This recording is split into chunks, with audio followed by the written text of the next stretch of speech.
ओम नमः शिवाय, हर हर महादेव, जय महाकाल। कैसे हैं सब लोग? अगर आपकी कोई मनोकामना है, कोई विश है, काफी समय से पूरी नहीं हो रही है, आपके परिवार में समस्याएं एक के बाद एक लगी हुई है, बीमारियां लगी हुई है, आपके बच्चों से संबंधित अगर किसी भी तरीके की कोई परेशानी है कि आपका बच्चा पढ़ाई लिखाई नहीं करता, अपशब्द बोलता है, गलत रास्ते पर जा चुका है, या फिर आपकी कोई मनोकामना, कोई विश पूरी नहीं हो रही है ना, तो एक बार इस उपाय को कीजिएगा। 7 बार जल आपको चढ़ाना है, फिर जो चाहो वो आप मांग लेना, आपकी सारी मनोकामनाएं पूरी जरूर होगी। पूज्य गुरु जी की कथा से सुन करके और समझ करके पूरे उपाय को बड़े ही विस्तार से बताऊंगा, परंतु उससे पहले आप सबसे एक छोटी सी गुजारिश करूंगा कि जो लोग पहली बार आए हैं, चैनल को जरूर सब्सक्राइब कीजिएगा और वीडियो को लाइक करके महादेव जी का कोई सा भी प्यारा नाम कमेंट बॉक्स में लिखना मत भूलिएगा।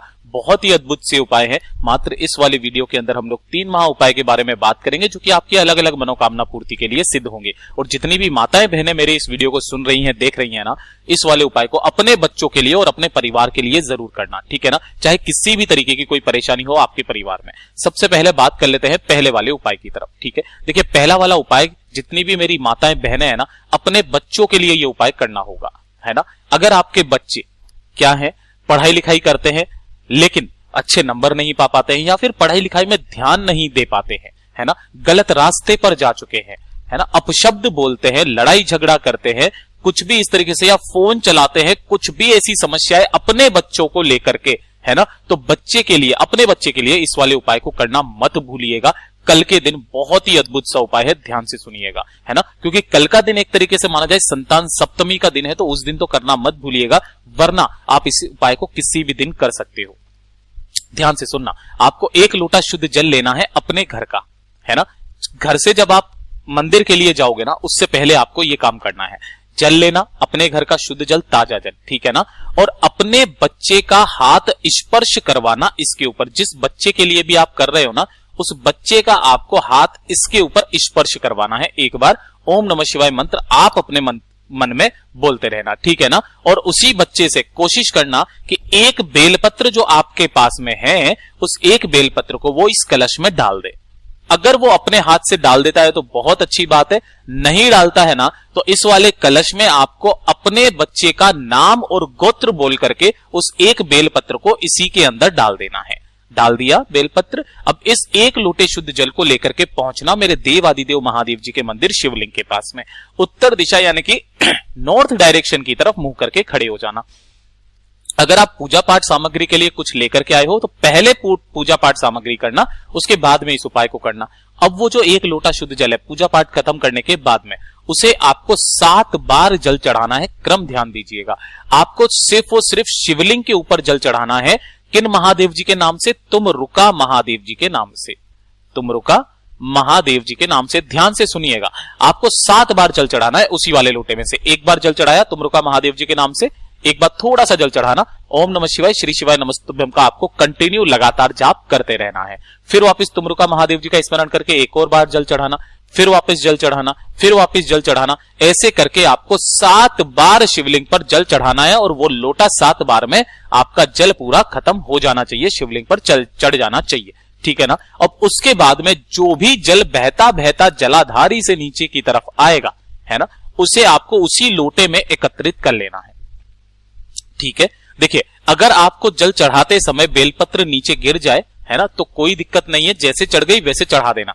अगर नहीं गिरती है ना, तो आपको उस बेलपत्र को निकालना है और शिवलिंग पर समर्पित कर देना है अपने बच्चे का नाम और गोत्र बोल करके, ठीक है। और जो जल आपने यहां पर इकट्ठा किया है ना, जितना भी रोका है 2, 4, 5 बूंद, इसे ले जा करके अपने घर पर अपने बच्चे को पिला देना। बस एक बार इस उपाय को करके देख लीजिएगा। ये जो 7 बार जल चढ़ाने का क्रम है ना महाराज, तुम रुखा महादेव जी के नाम से, आपका बच्चा सही लाइन पर आ जाएगा। पढ़ाई लिखाई में अव्वल नहीं है तो हो जाएगा, गलत रास्ते पर है तो सीधे रास्ते पर आ जाएगा, गाली देना बंद कर देगा, अपशब्द बोलना बंद कर देगा, और अगर मंद बुद्धि भी है या फिर उसके कुछ समझ में नहीं आता है तो उस बुद्धिमान बनेगा। बहुत ही अद्भुत सा उपाय है। अगर आप इस वाले उपाय को करना चाहे तो कल जो है वो सप्तमी है, संतान सप्तमी, उस दिन कर लीजिए, वरना आप किसी भी सोमवार के दिन या फिर प्रदोष के दिन या फिर शिवरात्रि के दिन इस वाले उपाय को हर एक शिवरात्रि, हर एक प्रदोष के दिन करना स्टार्ट कर दीजिए। धीरे धीरे करके आपका बच्चा सुधरने लगेगा। पूज्य गुरु जी का ये वाला उपाय बहुत ही ज्यादा खास और अद्भुत है, जरूर कीजिएगा। अब बात कर लेते हैं दूसरे वाले उपाय की तरफ, ठीक है। देखिए, दूसरा वाला उपाय किन लोगों के लिए, ध्यान से सुनना, कि अगर आपकी कोई विशेष मनोकामना है ना, विशेष मनोकामना आप समझ सकते हो, आपकी कोई विशेष कि अगर ये चीज हमारे जीवन में हो जाए तो इसके बाद में हमें कुछ भी चीज करने की जरूरत नहीं है। उस विशेष मनोकामना के लिए आपको इस उपाय को करना है, ठीक है ना। ध्यान से सुनना, आपको अपने घर से क्या क्या चीजें लेकर के जानी है, सबसे पहले तो वो चीज ध्यान रखना। आप अपने घर पर भी कर सकते हो, अगर बेलपत्री का पेड़ या पौधा अगर आपके घर में है तो आप अपने घर पर भी इस उपाय को कर सकते हो, वरना आपको बेलपत्री के पेड़ के नीचे जाना होगा। लेकिन ध्यान रखना, इसके लिए आपको चाहिए होंगे चावल के दाने। कितने चावल के दाने? तो गुरुदेव ने बताया कि या तो आप चावल के दाने 5 ले लो, या 7 ले लो, या 11 ले लो, इस संख्या में लेना। मैं आपको बोलता हूं 11 चावल के दाने ले लेना, अक्षत जो कहीं से भी खंडित ना हो, ठीक है। ये हो गया। उसके बाद में थोड़ा सा लेना आपको लाल चंदन और पीला चंदन, दोनों ले लेना, लाल और पीला जो भी मिल जाए आप वो वाला चंदन आप अपने साथ ले लेना। जल जो लोगे वो आपको थोड़ा सा जल ज्यादा ले लेना है ना। जल जो लोगे आप तांबे के लोटे में वो थोड़ा सा ज्यादा जल ले लेना, ठीक है। इतना हो गया। इतना होने के पश्चात आपको जाना होगा बेलपत्र पेड़ के नीचे। अगर आप यहां पर जाएंगे आराम से आपको एक बेलपत्र जरूर मिल जाएगा बेलपत्र पेड़ के नीचे। अब आपको क्या करना है कि ये जो बेलपत्र आपने लिया है ना, इस बेलपत्र को आपको ऐसे करके नीचे बिछाना है और बेलपत्र पेड़ के नीचे जो भी मिट्टी है ना, उसी मिट्टी से आपको एक पार्थिव शिवलिंग का निर्माण करना है उस बेलपत्र के ऊपर।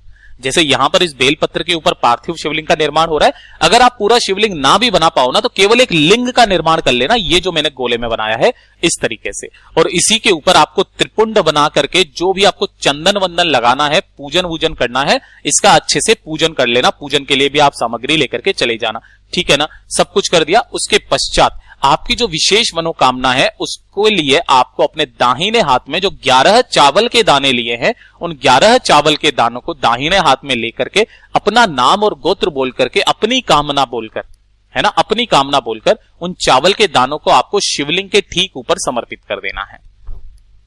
कर दिया समर्पित। समर्पित कर देने के पश्चात 2 मिनट यहां पर बैठ करके महादेव जी का स्मरण करना, है ना, उनसे कामना करना जिस काम के लिए आप कर रहे हो, अपने अच्छे विचार बताना उन्हें कि हम इसलिए चाहते हैं, हमारे मन में कोई राग द्वेष वगैरह कुछ भी नहीं है, हम किसी का बुरा भी नहीं चाहते हैं, ऐसा भरोसा दिलाना। और उसके पश्चात यहीं से थोड़े से चावल के दाने लेना, है ना, और उठा लेना उन्हें। और उठाने के पश्चात जो आपने जल लिया है ना, वहां का वहीं आपको इस पार्थिव शिवलिंग के ऊपर पूरा जो ज्यादा जल है ना, उसे धीरे धीरे करके पूरा का पूरा जल समर्पित कर देना, ताकि ये वहीं का वहीं विसर्जित हो भी जाए। इसलिए शिवलिंग छोटा बनाना ताकि जल्दी विसर्जित हो जाए। विसर्जित हो गया। जो चावल के दाने आपने लिए हैं ना, उन चावल के दानों को आपको अपने घर में ला करके किसी भी सुरक्षित जगह पर रख देना।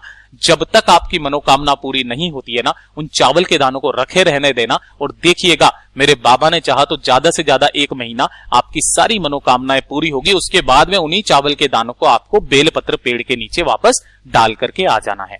जितने दिन तक वो रखे रहेंगे ना, तब तक मेरे बाबा की कृपा आपके ऊपर रहेगी और आपकी कामना पूरी होने की स्थिति में आ जाएगी। ये हो गया दूसरा उपाय।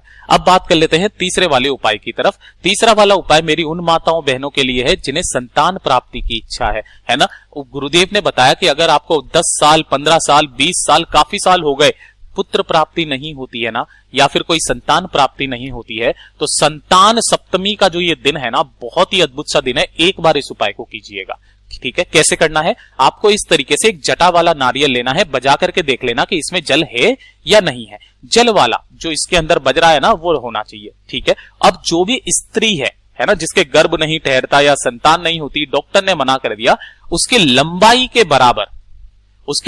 बराबर की आपको क्या लेनी होगी? मोली। इस तरीके से मोली लेना है ना, और उस मोली को आपको इसी वाले नारियल के ऊपर लपेट देना है ना, इस तरीके से लपेट देना। लपेटने के पश्चात इसके ऊपर एक बार लाल चंदन से या कुमकुम से, है ना, आपको क्या कर देना है? स्वस्तिक बना देना है। और 1 लोटा शुद्ध जल लेकर के पहुंच जाना मेरे देवाधिदेव महादेव जी के मंदिर शिवलिंग के पास में। उत्तर दिशा यानी कि नॉर्थ डायरेक्शन की तरफ मुंह करके खड़े हो जाना और 1 लोटा शुद्ध जल तुमरुका महादेव जी के नाम से, ये चीज ध्यान रखना, तुमरुका महादेव जी के नाम से समर्पित करना। समर्पित कर दिया। समर्पित करने के पश्चात उस नारियल को आपको शिवलिंग से टच करवा करके, अब शिवलिंग का कौन सा वाला हिस्सा सबसे ज्यादा महत्वपूर्ण है? वो है माता रानी का हस्त कमल, ये वाला जहां मैंने लाल लाल निशान किया है। यहां पर आपको उस नारियल को टच करवाना है और टच करवा देने के पश्चात शिव मंदिर में उसी नारियल को अपनी मनोकामना बच्चे के लिए जो भी आपने मनोकामना की है शिव मंदिर में रख करके आ जाना, वापस उठा करके मत देखना, ठीक है, और वापस चले आ जाना। मेरे बाबा ने चाहा तो 3 से 4 महीने के अंदर अंदर आपके गर्भ भी ठहर जाएगा और आपकी पुत्र प्राप्ति की या संतान प्राप्ति की इच्छा भी पूरी होगी। पूज्य गुरु जी के ये सारे उपाय बहुत ही ज्यादा खास और अद्भुत है, जरूर कीजिएगा। वीडियो अगर पसंद आया हो तो लाइक जरूर करना, साथ ही साथ चैनल को सब्सक्राइब जरूर कीजिएगा।